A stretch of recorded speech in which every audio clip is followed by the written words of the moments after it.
World economic forum से खिताब के दौरान नरेंद्र मोदी की तकरीर का तमाशा बन गया। वजह, नई दिल्ली, भारतीय वजीर आजम नरेंद्र मोदी टेली पर विम्पड़ की खराबी के बाद दौरान तकरीर हिचकिचाकर खामोश हो गए।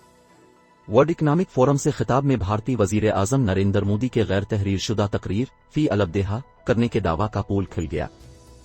पर विम्पटर खराब हुआ तो मोदी भी गुड़बड़ा कर खामोश हो गए। भारतीय वजीर आजम की कुछ समझ में नहीं अलिफ मद्दा तशदीद छोटी अलिफ तो पहले उधर उधर देखा और आज के बाद मौजू से हटकर कुछ और ही बातें शुरू कर दें। भारतीय वजीर आजम नरेंद्र मोदी का तहरीर के बगैर बात न कर पाना सोशल मीडिया पर मजाक बन गया। सोशल मीडिया पर भारतीय वजीर आजम की मीम्स वायरल हो गईं। कांग्रेस रहनुमा राहुल गांधी भी पीछे नहीं रहे और कहा कि वजीर आजम नरेंद्र मोदी का झूठ टेली पर विम्पटर भी बर्दाश्त नहीं कर सका।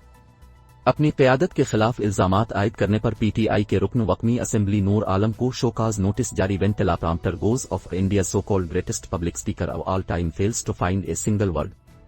Twitter .com/8-Swin January 17, 2022 Majeed daily bytes.